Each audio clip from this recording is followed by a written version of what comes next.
My daughter was 8 years old the first time someone asked her to call my boyfriend Dad. I remember the exact moment because the room went completely silent afterward. Not immediately. First, there was laughter, then smiles, then one sentence. And suddenly, nobody knew what to say. At the time, I thought my daughter was being difficult. Years later, I realized she was the only honest person in the room. My divorce from Noah had been finalized about a year earlier. The marriage had ended badly. Not with screaming, not with police, not with court battles. Just disappointment. The kind that settles quietly into a relationship and slowly destroys it from the inside. By the time we signed the papers, I'd already been seeing Ryan for several months. Officially, he wasn't the reason for the divorce. Unofficially, everyone knew better, including Noah, especially Noah. The strange thing was that Noah never fought, never argued, never tried to turn Emma against me, never demanded loyalty. He simply focused on being her father. At the time, I mistook that for weakness. I know better now. A year after the divorce, Ryan moved in with us. Emma tolerated him. That was the best word for it. Tolerated. She was polite, respectful, never rude. But there was always distance. A wall she refused to lower. Ryan kept trying. Board games, movie nights, birthday gifts, trips to the zoo. He genuinely cared about her. I never doubted that. But every effort seemed to stop at arm's length. Nothing ever felt natural. Still, I convinced myself it would improve with time. Children adapt. That's what everyone told me. Eventually, she'd accept him. Eventually, we'd become a family. Eventually, everything would feel normal. Then Father's Day arrived. Ryan's first Father's Day living with us. I should have realized that sentence alone was a problem. Because Ryan wasn't a father. Not to Emma. Not to anyone. Yet somehow everyone kept acting as though the title was waiting for him. My parents were especially guilty of it. They liked Ryan. A lot. More than they had ever liked Noah, if I was being honest. They thought Ryan was charismatic, fun, exciting, everything Noah supposedly wasn't. That Father's Day, we hosted lunch at my parents' house. The atmosphere felt cheerful, comfortable, until dessert. That's when my mother brought out a gift bag and handed it to Ryan. Everyone smiled. Ryan looked confused. "What is this?" My mother grinned. "A Father's Day gift." Ryan laughed. "I'm not a father." Then she said the sentence that changed everything. "Close enough." The table laughed. Everyone except Emma. Ryan opened the bag. Inside was a coffee mug. World's best bonus dad. I remember feeling embarrassed. Not because I disagreed, because nobody had discussed it first. Especially not with Emma. My mother noticed Emma's expression, then smiled. "Don't worry, sweetheart. Maybe next year you'll call him Dad." The room became quiet. Emma looked up from her plate. My father chuckled. Ryan shifted awkwardly. I waited for Emma to smile, or laugh, or ignore it. Instead, she calmly put down her fork, then said, "I already have a dad." Silence. Complete silence. Nobody moved. Nobody spoke. My mother tried laughing. "Of course you do." Emma nodded. "So why would I call someone else Dad?" The question landed like a brick. Ryan immediately stepped in. "Hey, that's okay." But Emma wasn't finished. Kids rarely stop once they decide to tell the truth. "He comes to everything." Another silence. "He calls every day." Another. "He remembers stuff." The room suddenly felt much smaller. Nobody knew where to look. Not me. Not my parents. Not Ryan. Then Emma said the sentence that ended the conversation completely. "My dad never stopped being my dad just because Mom got a new boyfriend." I wanted to disappear. Not because she was wrong, because she wasn't. That's what made it hurt. The drive home was miserable. I was angry, mostly at myself, partly at my parents, a little at Emma, even though I knew she hadn't done anything wrong. Ryan remained unusually quiet. Eventually, I apologized. For what happened. Ryan stared out the window, then shook his head. You don't need to apologize. But, no. His voice remained calm. She was right. I didn't respond, because what was there to say? Over the next few months, something changed. Not with Emma, with Ryan. He stopped trying so hard. At first, I worried that he was giving up. Eventually, I realized he was adjusting, accepting reality. One afternoon, I came home and found Ryan helping Emma with homework. The interaction looked different, easier, more relaxed, less forced. After Emma went upstairs, I mentioned it. You two seem better. Ryan smiled. We are. What changed? He thought for a second, then shrugged. I stopped trying to be her dad. The answer surprised me. Ryan leaned back in his chair. She already has one. Simple, obvious, true. Then he added, turns out she likes me a lot more now. And he was right. The relationship improved almost immediately. Not because Emma suddenly viewed him as family, because nobody was demanding she redefine the family she already had. Ryan became something else. A trusted adult. A mentor. A friend. But never dad. And once everyone accepted that, things got easier. Years passed. Emma grew up, graduated, started college. Life moved forward. Then one Father's Day, nearly a decade later, Emma invited both Noah and Ryan to lunch.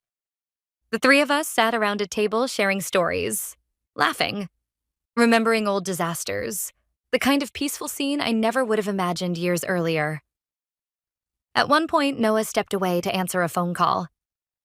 Ryan watched him leave, then smiled. You know, your dad's a good man. Emma nodded immediately. I know. No hesitation, no uncertainty. Just certainty. Ryan smiled, then said something I'll never forget. You're lucky. Emma looked confused. What do you mean? Ryan glanced toward the door Noah had just walked through, then back at her. A lot of kids lose their dads after divorce. The room became quiet. Ryan continued. Yours never left. When Noah returned a few minutes later, Emma got up and hugged him. No special occasion. No dramatic moment. Just a hug. Then she handed him a Father's Day card. As he opened it, I noticed Ryan smiling. Not jealous, not uncomfortable, just happy. Because by then he'd learned something I wish I'd understood years earlier. Being important to a child doesn't require replacing someone. And love isn't a competition. The reason Emma refused to call Ryan dad wasn't because she hated him. It wasn't because she was stubborn. It wasn't because she couldn't move on.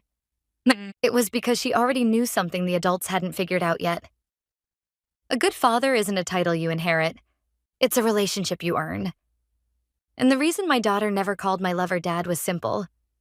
She already had one. I never planned to become the kind of person who destroys her own family. If you had asked me 5 years ago what kind of wife and mother I was, I would have told you I was loyal, responsible, the stable one, the woman who held everything together while life got chaotic. But looking back now, I can see exactly when things started to crack. My husband Daniel and I had been married for 14 years.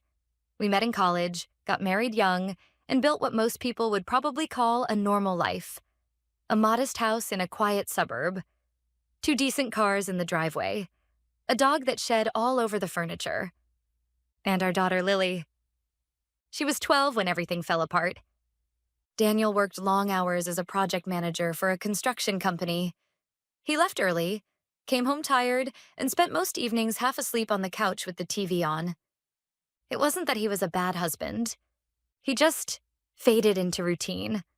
Every day looked the same: dinner, small talk, bills, laundry, sleep. After more than a decade together, the excitement we once had was gone. At least that's what I told myself. Looking back, I realize now that comfort isn't the same thing as unhappiness. But at the time, I convinced myself that I was missing something. Something bigger. Something exciting. Something that made me feel alive again. That's when I met Ryan. He worked at the marketing firm where I had recently started a new job. He was confident, charming, and the kind of man who always seemed to know exactly what to say. He complimented me constantly. At first, it was harmless.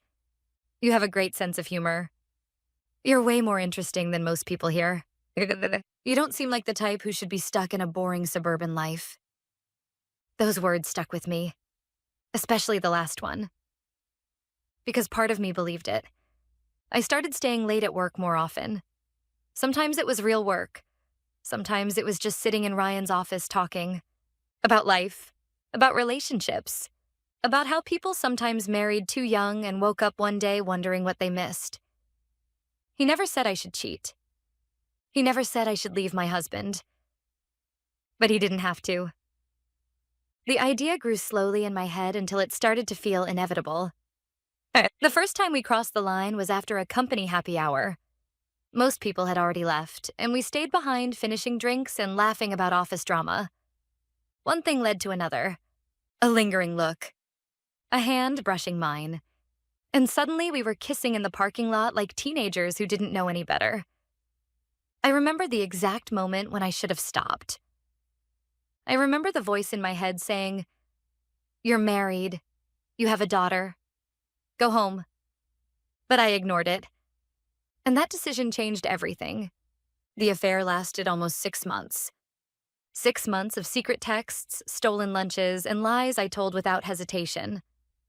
I told Daniel I had extra projects at work. I told him I had client meetings. I told him traffic was bad. The worst part is how normal it all felt after a while. Cheating became part of my routine, and somehow my life kept moving like nothing was wrong. Except for one person. Lily. At first, I didn't think she noticed anything. She was 12. Most kids that age are wrapped up in school and friends and social media. But kids are more observant than adults give them credit for. She started asking questions. "Why are you home late so much? Why are you always texting someone? Why does Dad eat dinner alone sometimes?" I brushed her off every time. I told myself she was just being curious. But the truth was much worse. She knew. I didn't realize it then, but Lily had seen one of Ryan's messages pop up on my phone while I was in the kitchen. It was a message that no coworker should ever send. And from that moment on, she started paying attention. She watched everything. The late nights. The phone calls I took outside. The way I smiled at my phone when I thought no one was looking. Kids might not understand relationships fully, but they know when something feels wrong. And to Lily, something felt very wrong. I didn't find out how much she knew until the night everything exploded. It was a Sunday evening. We were having dinner with my parents and Daniel's sister, Megan. It was one of those typical family dinners where everyone crowded around the table, passing dishes and talking over each other. Lily sat quietly most of the night. That should have been my first warning. Usually she was chatty and energetic, but that evening she barely said a word. Daniel noticed too.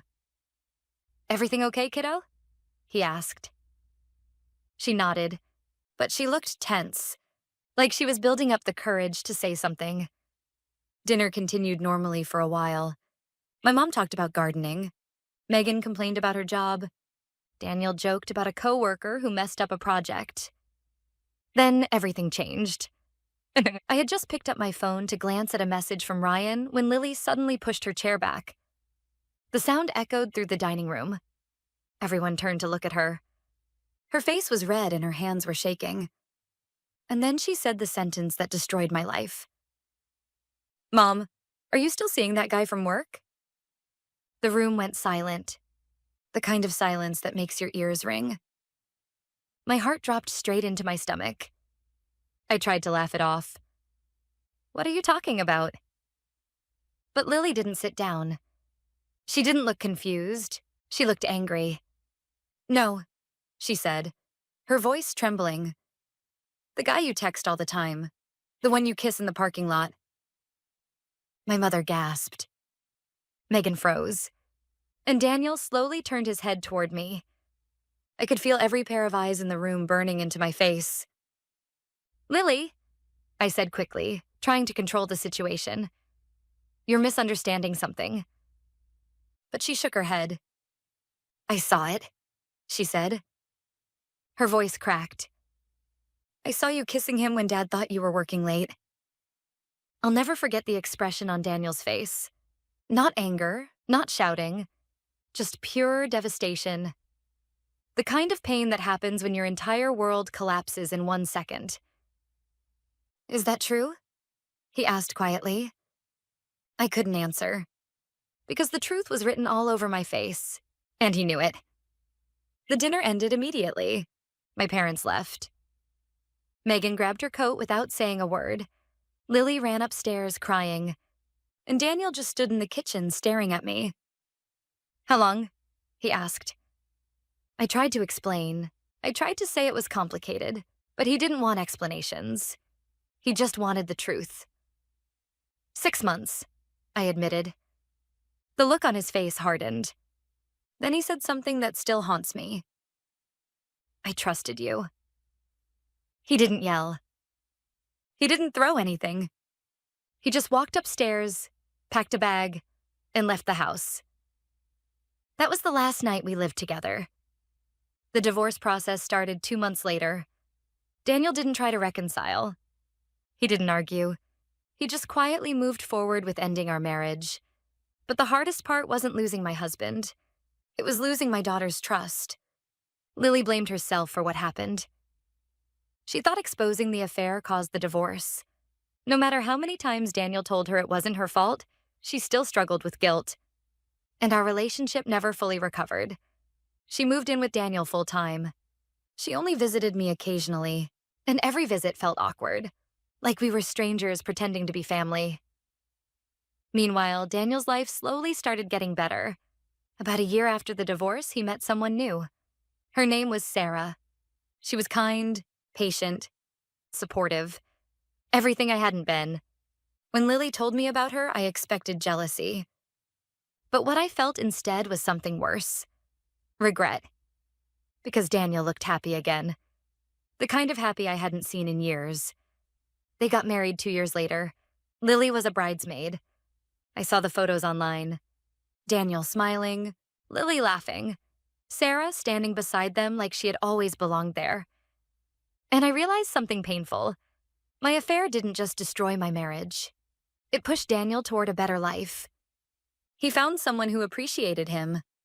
Someone who didn't take his loyalty for granted. Meanwhile, I was still stuck living with the consequences of one selfish decision. And the person who forced the truth into the open was my own daughter. At the time, I thought she had ruined everything. But now I understand something I didn't see before. She didn't destroy my marriage. I did. She just refused to let the lies continue. I never thought I'd be the kind of woman who'd sleep with her boss.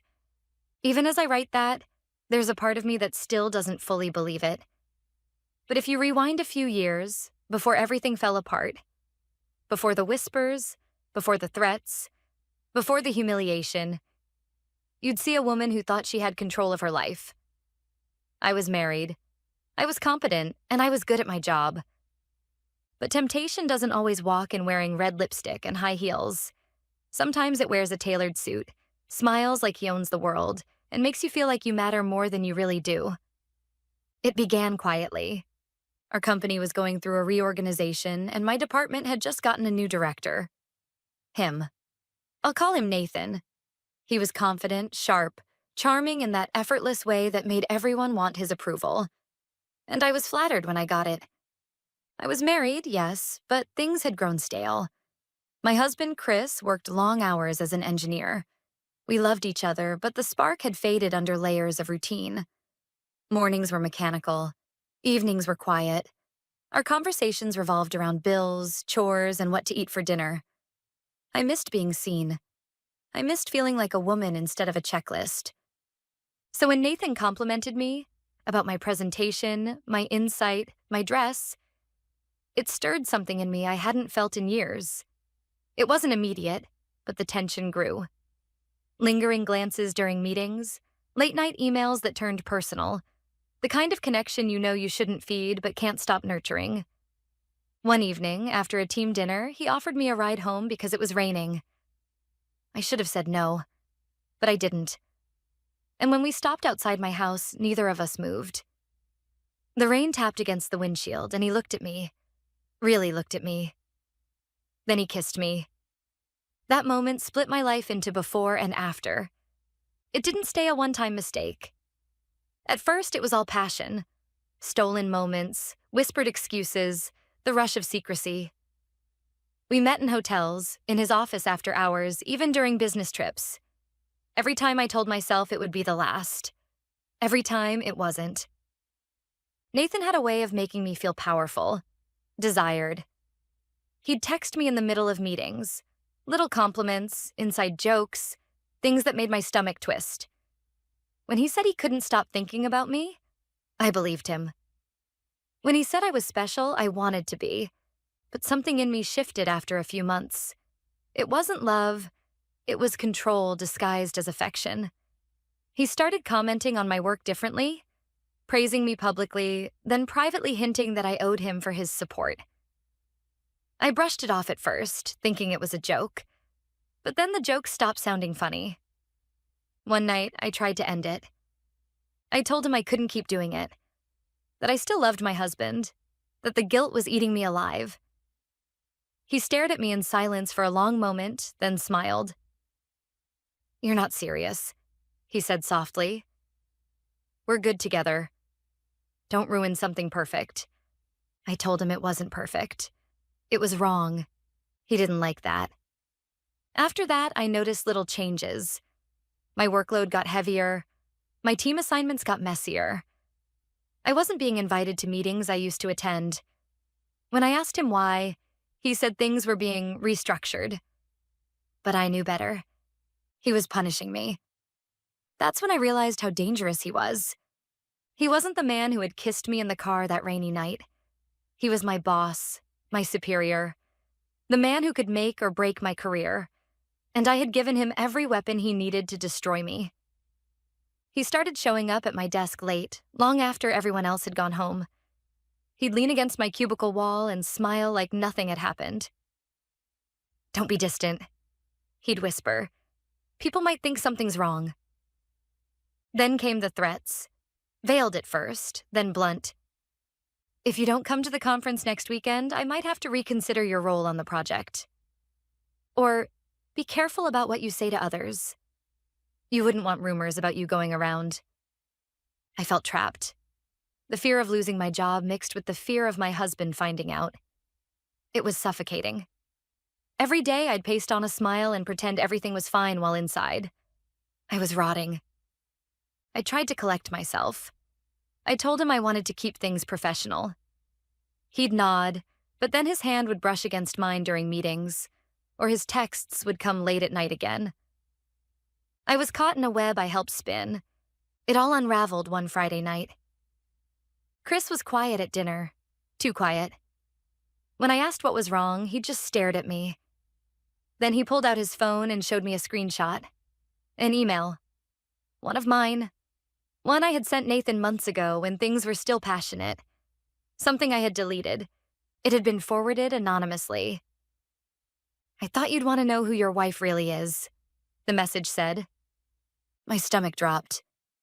Chris didn't yell. He didn't cry. He just stood up and said, "I can't even look at you right now." Then he left. I tried to call him, but he turned his phone off. I sat on the couch all night, shaking. The next morning, he came back only to pack a bag. He said he needed space. Nathan had promised he'd keep things between us. He didn't just break that promise. He used it to destroy me. Monday morning was a nightmare. People stared. Conversations stopped when I walked by. I didn't know what Nathan had told them, but the rumors spread faster than I could breathe. He called me into his office, pretending to be concerned. "I heard some people are talking," he said. "You should probably lay low." Lay low. I realized then he'd leaked it. He'd burned me to protect himself. I went to HR. I told them everything. Every message, every threat, every time he'd used my position against me. But without proof, they said it would be hard to take action. "We'll look into it," they said, their voices soft, sympathetic, and useless.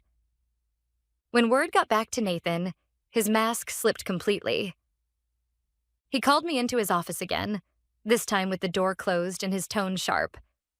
"You think you can destroy me?" he hissed. "You were nothing before I noticed you. You'll be nothing when I'm done." That was the last time I ever spoke to him. Chris filed for divorce. He didn't even want to talk about counseling. I tried everything. Letters, apologies, therapy on my own. But his mind was made up. The affair wasn't just betrayal. It was humiliation. He told me he could forgive almost anything, but not that. My reputation at work was ruined. People stopped trusting me. Some whispered, others avoided me completely. Eventually, HR restructured my role. I was asked to resign quietly. I packed up my desk in silence. No one said goodbye. Nathan stayed. Of course he did. Men like him always do. The first few months after losing everything were a blur of guilt and isolation. I moved into a small apartment across town. I stopped wearing makeup, stopped checking my phone, stopped existing the way I used to. There were nights when I'd sit in the dark, replaying everything. Every text, every glance, every decision that led to this. I wanted to hate Nathan, and I did. But part of me also hated myself more, because I wasn't innocent. I'd chosen to cross that line. I'd chosen to believe the lies because they filled something empty in me. But guilt doesn't fix broken lives. One day, I ran into a former coworker at the grocery store. She looked uncomfortable but tried to be polite.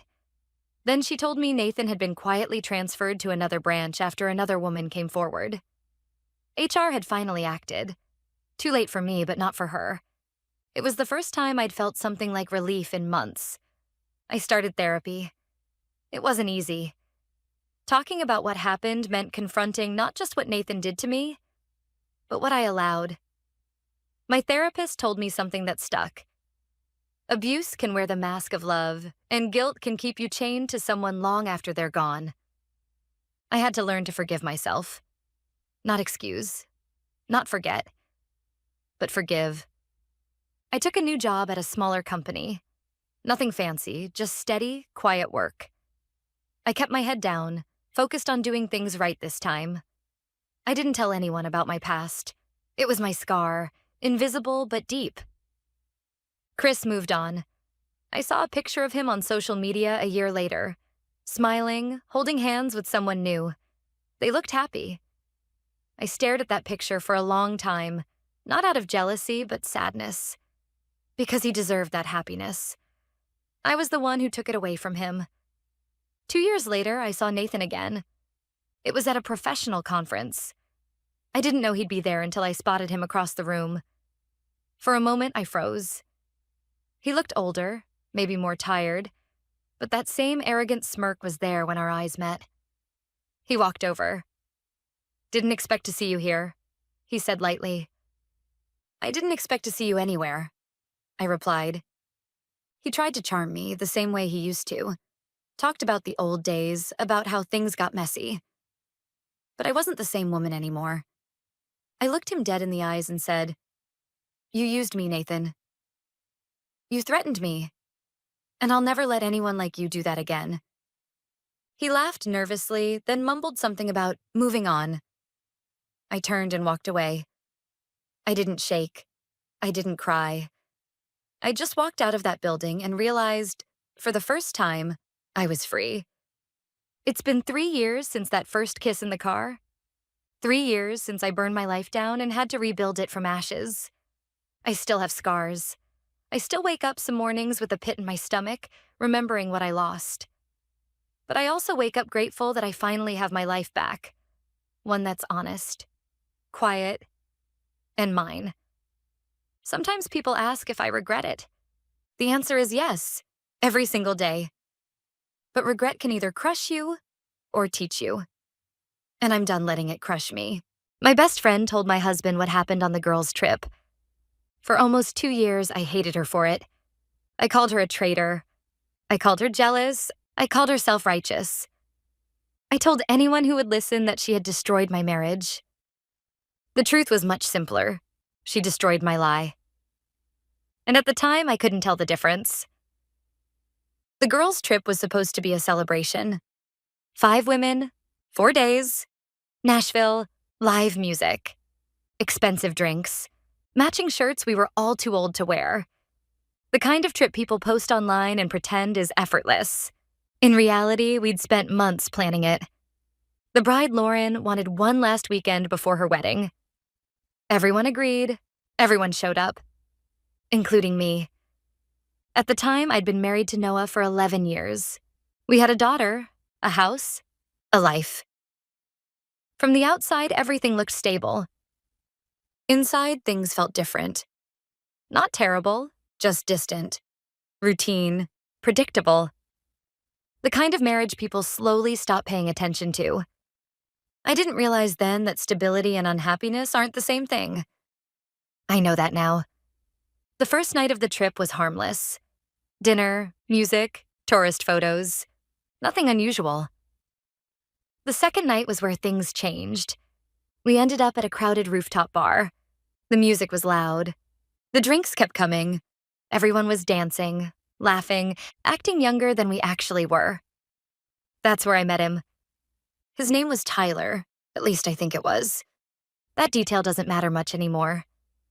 What matters is that he made me feel noticed, interested, exciting. For a few hours, I stopped being someone's wife, someone's mother, someone's responsibility. I became the version of myself I imagined I'd lost years ago. That's how affairs start. Not with love, not with destiny, with ego, with attention, with a temporary escape from reality. The kiss happened outside the bar. The affair happened back at his hotel. And by sunrise, I'd already convinced myself it was a mistake that would never matter again. The human mind is remarkably creative when protecting itself. The next morning, I acted normal. Everyone acted normal. Mostly. Except Ava, my best friend. She'd known me since college, seen every version of me, every good decision, every bad one. And when I walked into breakfast that morning, she took one look at me and knew. Not everything. Just enough. Later that afternoon, she pulled me aside. What happened last night? My stomach dropped. I lied immediately. Nothing happened. She stared at me. I lied again. She kept staring. Eventually, I broke. Not because she caught me, because I couldn't stand the disappointment in her eyes. I told her everything, every detail, every excuse, every rationalization. When I finished, she looked physically ill. You're going to tell Noah? It wasn't a question. I laughed. No. Ava crossed her arms. You have to. No. You cheated on your husband. I rolled my eyes. It was one night. Even now, remembering those words makes me cringe. The way I said them. The confidence. The arrogance. As if betrayal becomes smaller when it's brief. Ava shook her head. Tell him. No. The conversation ended there. Or so I thought. The trip ended 2 days later. I returned home, hugged Noah, kissed him, asked about his week, helped Emma with homework, and continued living my life. For 3 weeks, I believed I'd gotten away with it. Then Noah came home early on a Thursday afternoon. I knew something was wrong immediately. Not because he looked angry, because he looked exhausted. The same expression people wear when they've finally accepted something they didn't want to believe. He sat at the kitchen table, the same kitchen table where we'd celebrated birthdays, helped Emma with school projects, planned vacations, built a life. Then he asked one question. Is there something you need to tell me? My heart stopped. I still remember the sound of the refrigerator humming, the clock ticking, my own breathing. Everything suddenly felt too loud. What do you mean? The worst answer possible. The answer guilty people give. Noah looked down at the table, then back at me. Ava called. The room tilted. I actually grabbed the counter to steady myself, because in that moment I knew. Not suspected. Knew. Everything was over. What did she say? Another terrible question. Noah laughed softly. Not because anything was funny, because he couldn't believe he was hearing me ask it. Then he said, She told me the truth. I wish I could tell you I confessed immediately. I didn't. I argued, deflected, minimized, explained. Anything except accept responsibility. Eventually, Noah stopped listening. Not because he was angry, because he was done. There's a difference. People think marriages end during dramatic fights. Sometimes they end during silence. The moment someone realizes they no longer recognize the person sitting across from them, that's when ours ended. The divorce took almost a year. Not because we fought. Because separating a life is complicated, especially when children are involved. Emma was devastated. My parents were disappointed. Mutual friends chose sides. And through all of it, I blamed Ava. At least publicly. Privately, I blamed myself. But admitting that would have required honesty. And honesty wasn't something I was particularly good at back then. I stopped speaking to Ava completely. Blocked her number, ignored messages, deleted her from my life. She tried reaching out several times. I refused every attempt. For nearly 2 years.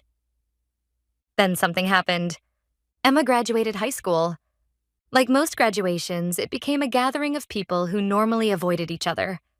Family, friends, ex-spouses, former neighbors, everyone. I arrived early. Noah arrived later. And then I saw Ava. For a moment, I considered leaving. Instead, I looked away. After the ceremony ended, Emma disappeared with friends. The adults lingered, talking, taking pictures, pretending life was simple. At one point, I found myself standing beside Ava near the parking lot.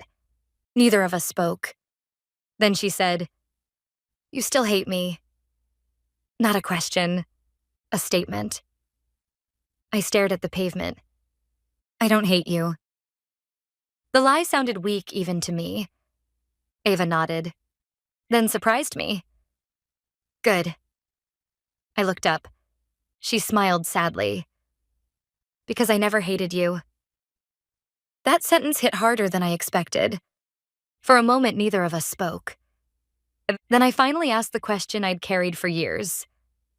Why did you tell him? Ava took a long breath, then answered immediately. Noah wasn't the reason. I frowned. What? You were. I didn't understand. Ava continued.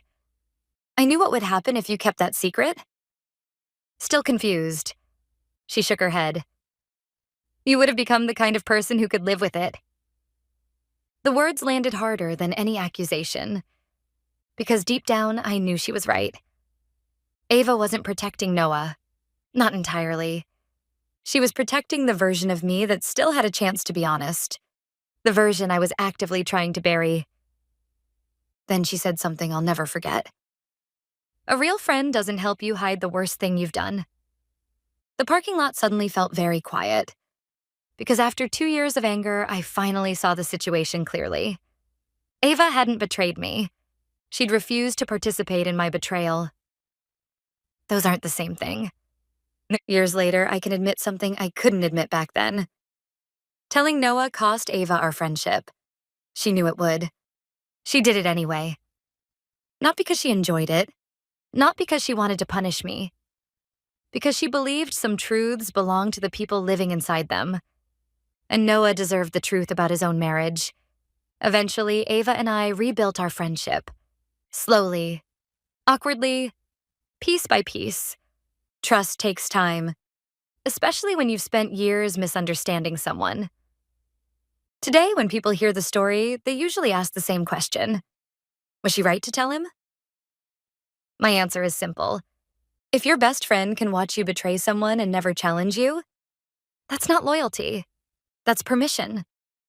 And sometimes the most painful thing a real friend can do is tell the truth when you desperately need them not to.